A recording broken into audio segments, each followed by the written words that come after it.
કે ગંગાજીમાં નાહી લઈએ એટલે પાપ બળી જાય, તો ગંગાજીના કાંઠે રહેતા રોજની ધૂપગા દેતા હોય એમ બળી જાય.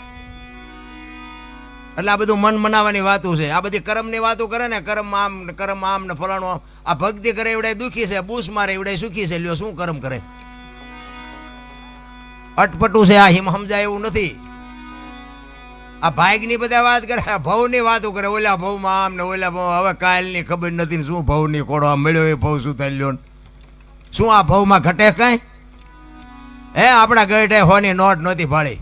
આ માથે વરસાદ થાય, મારા રામ આમાં જીવતા ન આવડે તો ધક્કો થયો એવું નથી લાગતું? હે વાહન મકાન રૂપિયા લોટા હવામાં ઉડે વગર દોડે વાતો થાય. બાપુ મજા કરે એવું છે, પણ જ્યાં જાઉં ત્યાં બધા રોવે જ છે.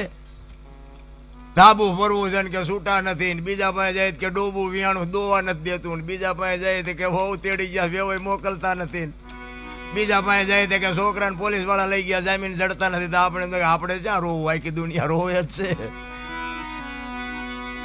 અરે મારા નાથની મારે જરૂર છે તો બાપુ દાસી જીવન રોવે, મીરા રોવે, જેઠીરામ રોવે. હે દીનબંધુ દયાળુ, હે પરમ કૃપાળુ પરમેશ્વર, તારી વાહે અમે જીવન ઓળઘોળ. બાપુ એક રામાયણનું પાત્ર સબરી તમે જોવો તો ખરા. એક ભીલની દીકરી, એનો ગુરુ માતંગ ઋષિ, 7 વર્ષની એક ભીલની દીકરી, જેને માણાનો અનુભવ નથી, ગામનો નથી, વેદનો નથી, શાસ્ત્રનો નથી. એના ગુરુએ કીધું કે બેટા અહીં બેહી જા, વેલો મોડો રામ આવશે, તારો ઉદ્ધાર થાય. આ એક જ શબ્દ પકડીને બાપુ બેહી ગઈ. મા બાપ કે પરજા નથી કરતી, શું ગુરુ કે કરવાના હતા? હું તો બાપુ ગમે ત્યાં જાઉં ને, હું ભલામણ બધાને મારી આ એક જ ભલામણ હોય કે તમે વાપરો, ખાઓ પીવો, મોજ કરો. બાકી મા ને બાપ ને રોટલા 2 ટાઈમ હારા દેજો. જિંદગીમાં જો મોડો દી ઉગે તમારો ગુલામ થઈ જાવ. બસ મારી આ એક જ. આ તમે માંડવા નો નાખો તેમ નથી કહેતો કે આવી કથાયું કરાવો, આ મંદિર બંધાવો, મૂર્તિઓ કરાવો ને ગાયું ને ખડ નાખો. એ ગાયું છે ને ભગવાને મોકલી છે ને ખડની વ્યવસ્થા કરી જ છે. આપણે મરી જાય તેથી ગાયું શું થાય? આ ગાયું જે કપાવા જાય છે ને એ બંધ કરાવો તો ખડ જ નીર્યું છે.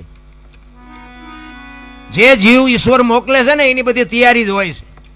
તમારો અને મારો માના ઉદરમાં વિકાસ થતો હોય જન્મ થયા પહેલા બધી વ્યવસ્થા હોય છે. દૂધની વ્યવસ્થા કરી દે, પથારીની વ્યવસ્થા કરી દે, લાલન પાલન કરનારી બધું તૈયાર જ છે. અને 60-80 વર્ષ જીવો અને મરી જાવ ને, એ મરી ગયા પહેલા લાકડા તૈયાર છે, ઉપાડનારા તૈયાર છે, ગોઠવનારા તૈયાર છે, દિવાળી મૂકનારા તૈયાર છે, ઘોંકા મારનારા તૈયાર છે. તો પહેલી ને છેલ્લી 2 તૈયારી હશે તો વટલી તૈયારી નહીં કરી રાખી હોય. પણ આ હું કરું આમાં જેટલાય કહેતા છે આ એમ કર્યું. હું તો એમ કહું છું કે આવા જે ભગીરથ કાર્ય કરે છે ને એને ટેકો ન દો કાંઈ નહીં, પણ નડો નહીં તો ભજન થઈ જાય. અરે જીવવા જેવું. મને તો એમ થાય કે હું તો આમ બજારમાં ક્યારેક નીકળું ને અત્યારે હાજર રાતે, તો આમ બજારમાં કૂતરા હુતા હોય ને તો મને એમ થાય કે આમને નિરાયત નથી. હે એ આપણે રાતીને ખવડાવવું પડે એને છે હાથ.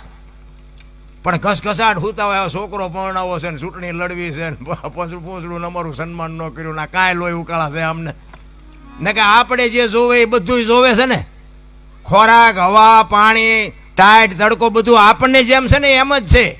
84 લાખ યોની છે એવું કે છે. 84 લાખમાં રૂપિયા હાટું માયા હાટું બસોડા ભરતો હોય માણા એક જ. કોઈ જીવ બસોડા ભરતો હોય મને બતાવો. અને કોઈ જીવ જો ભૂખો રહેતો હોય તો મને કહો, અને માણાનું ભરાતું હોય તો મને કહો. આપણા જેમ જ નથી. આપણે જેમ બચાવો એમ આ કૂતરા ને કાગડા ને ભૂંડડા ને એને બચાતો હોય જ છે. એનું લાલન પાલન એ કરે છે. બચાવ હોય ત્યાં સુધી એને ખવડાવે, પીવડાવે, એને પાંખું આવે ને ઉડી જાય પછી કે તું તાર રસ્તે હું મારા રસ્તે. હવે આપણે 4 પેઢીઓ થઈ હોય તો ચાવીઓના જોડા ભરાવ્યા હોય. હવે ગુડો ને હારખો રોટલો ખાવો હોય તો હવે હું ચાવીઓને હારે રાખીને કામ છે, પણ નથી છૂટતું નથી.